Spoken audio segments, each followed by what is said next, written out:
Okay, so trying to read Exclusion and Embrace without a philosophical or theological graduate education is really, really hard.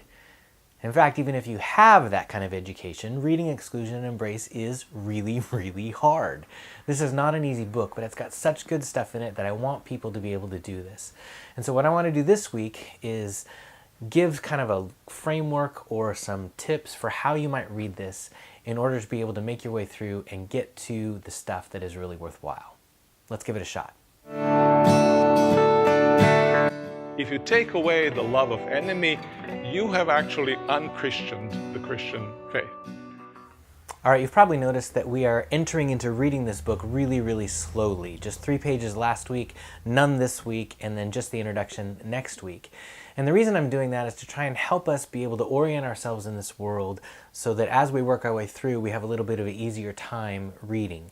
Because I think the more you grasp the picture, the easier it is to read and to figure out what kinds of things are going on. One of the things that we'll find all the way through this book, one of the ways it really is situated in the 1990s, is the way that there are constant references to modernism and postmodernism and how they affect the way that he thinks about these issues. Part of this framework of modernism and postmodernism is just simply being a child, a product of the 1990s, where we were really wrestling with that. Now that we're 30 years later, we have so much moved into the postmodern world and the way of looking at things, we don't talk about it as much. We don't need to name what's kind of all around us and in our faces all the time.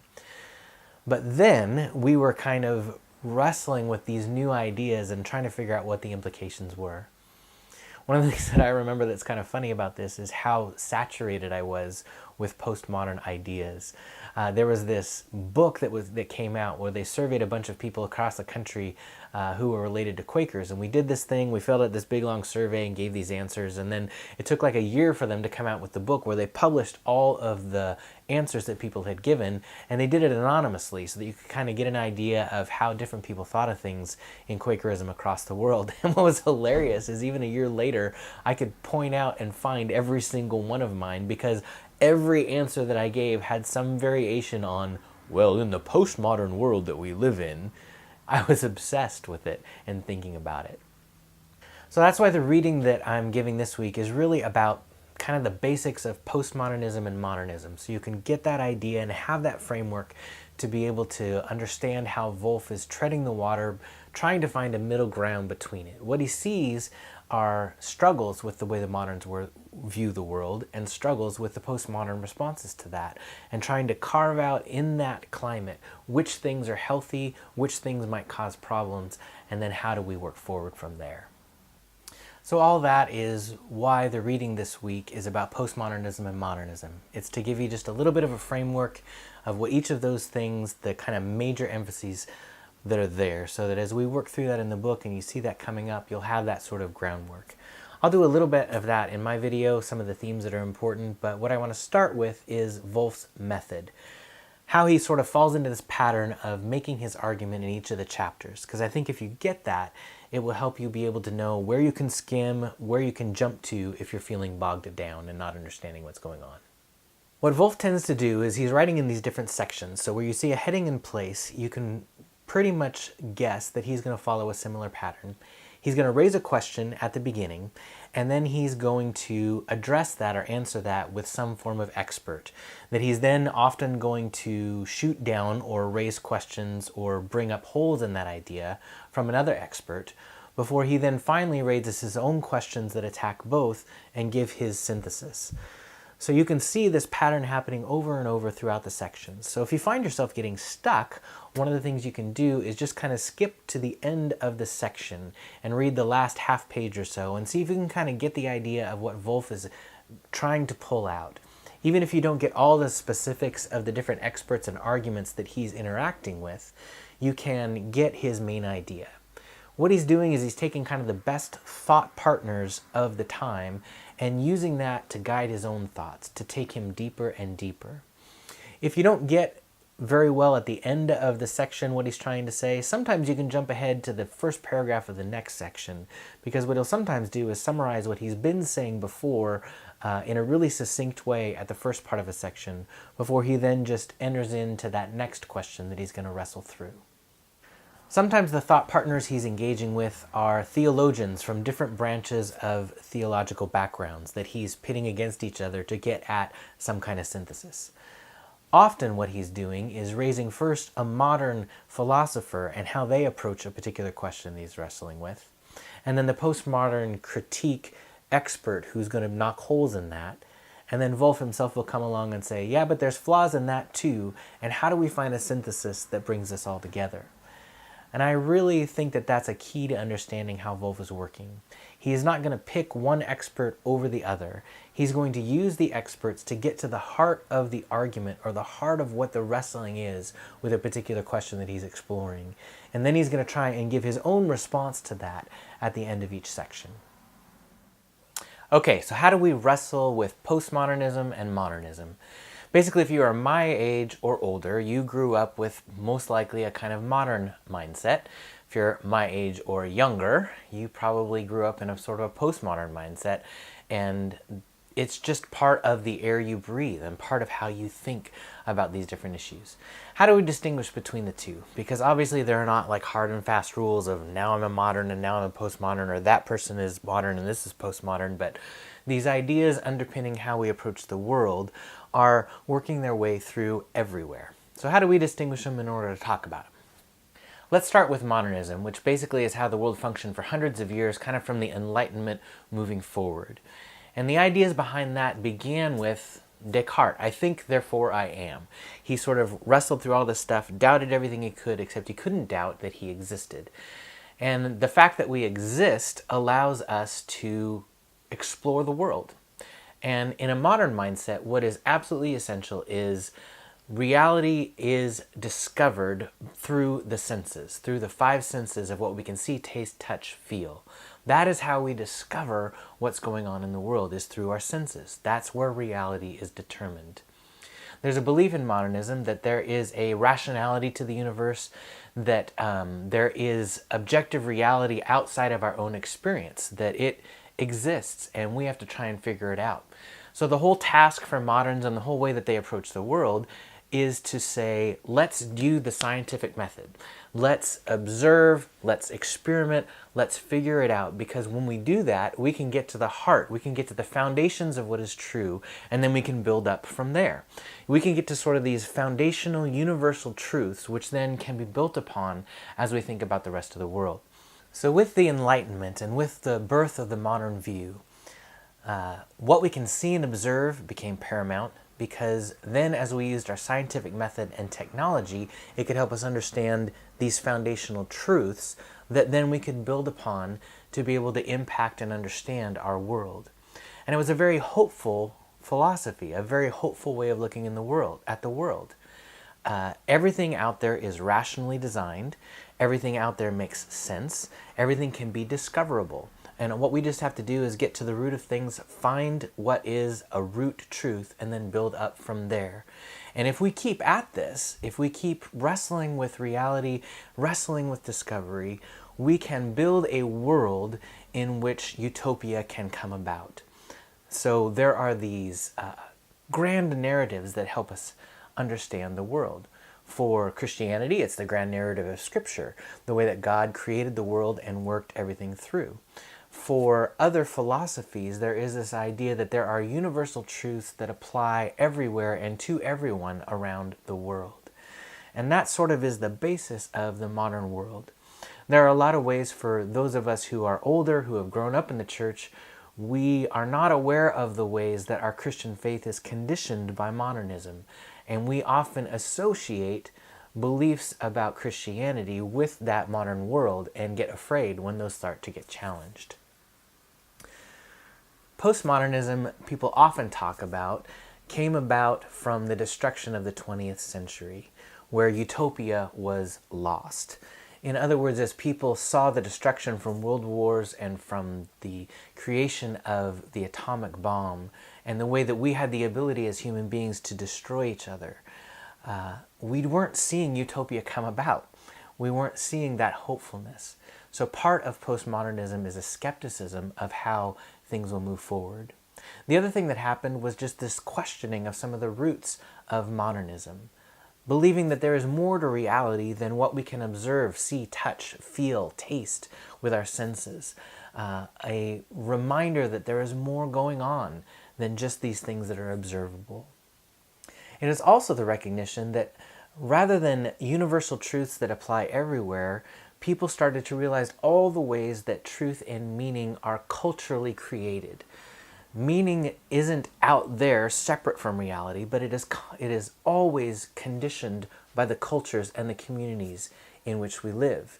Meaning gets created, and in a way that makes it very particular rather than universal. So postmodernism kind of is that recognition that there are some things that fall through. There are things that cannot be explained by the modern perspective, and we have to come to grips with these.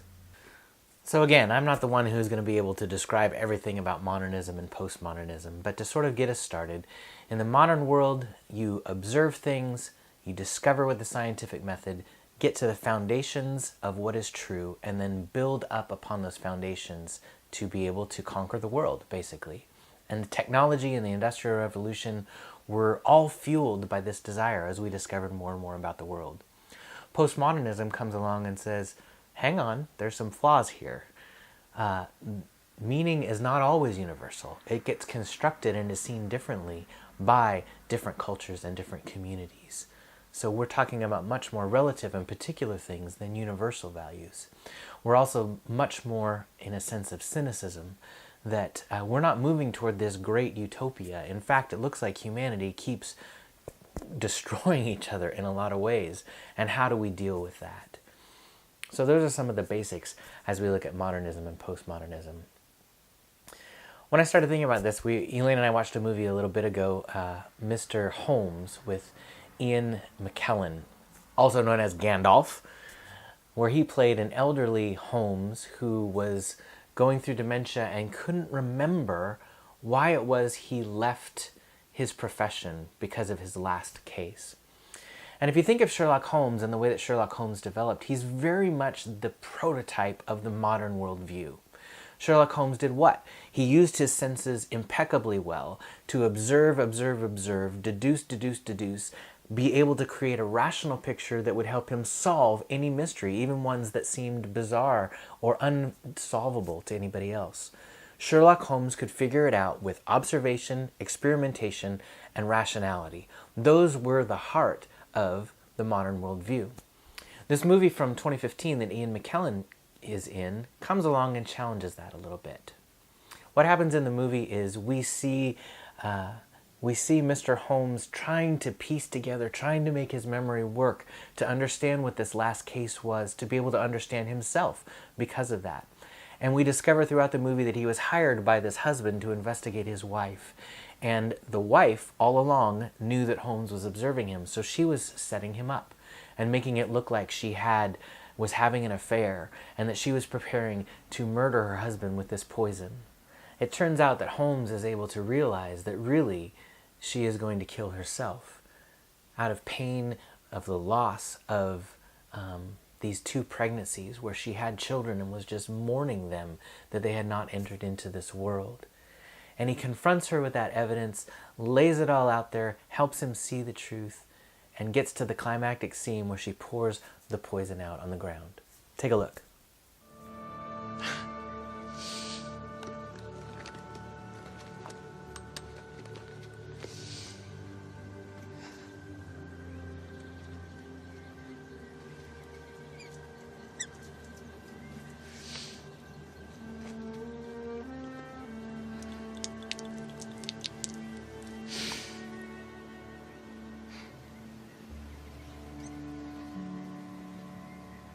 Mr. Holmes, you have my thanks. What more, madam, could I do?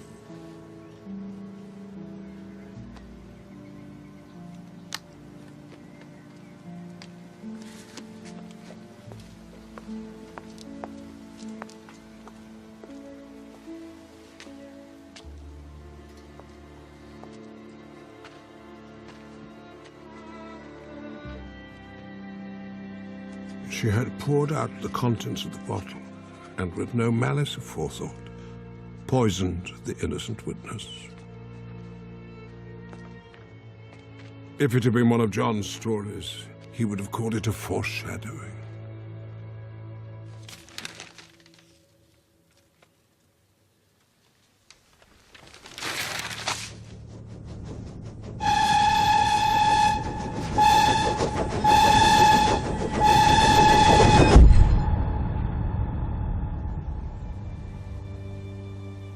Our time together was fleeting.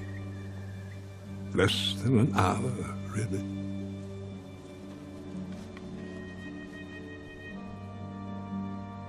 Yet her death made me see that human nature was a mystery that logic alone could not illuminate.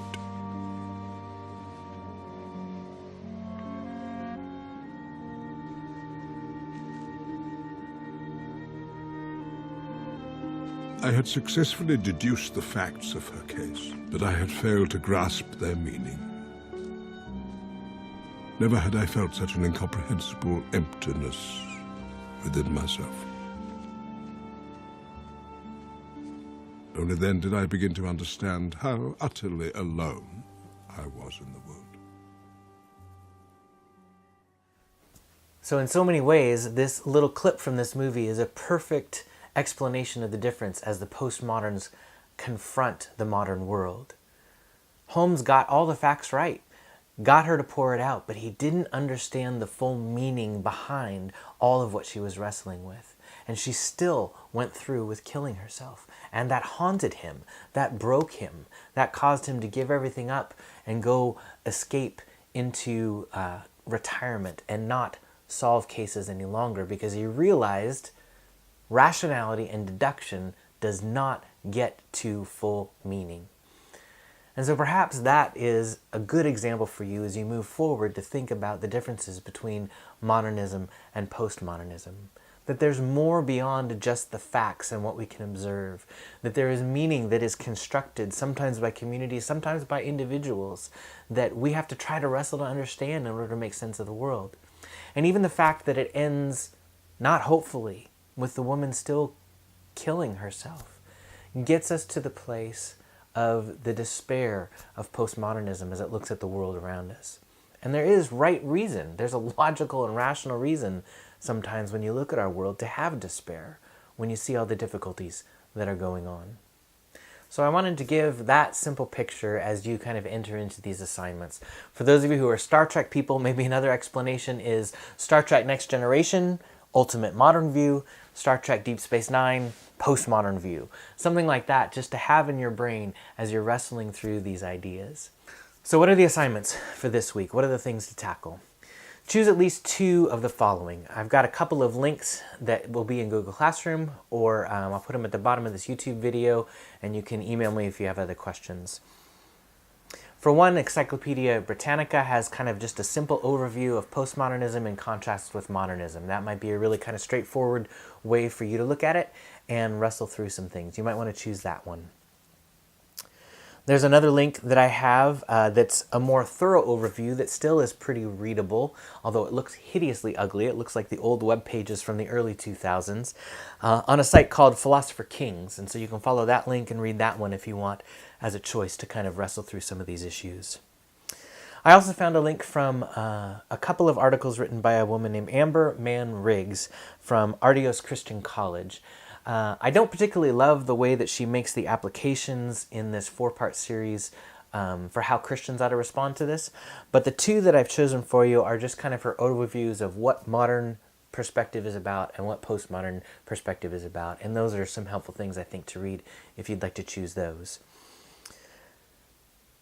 And finally, if you prefer video, there's a video by a woman who goes by Alf's Void that I've linked. It's a 30-some minute video, but probably the first 7-10 or so gives kind of the basic overview of postmodernism and modernism in ways that might be helpful to you as well. You're welcome to watch the whole thing. It just feels like that first part is a little more germane to the discussion that we're having in this book. So my hope is you can choose one, or you can choose at least two of those things and have that generate some questions that then when we come together on Wednesday to discuss, we can kind of wrestle through what are these basics of modernism and postmodernism as we then enter into the rest of the reading of Exclusion and Embrace. Let me know if you have questions. I'm glad we get a chance to start this, and let's go.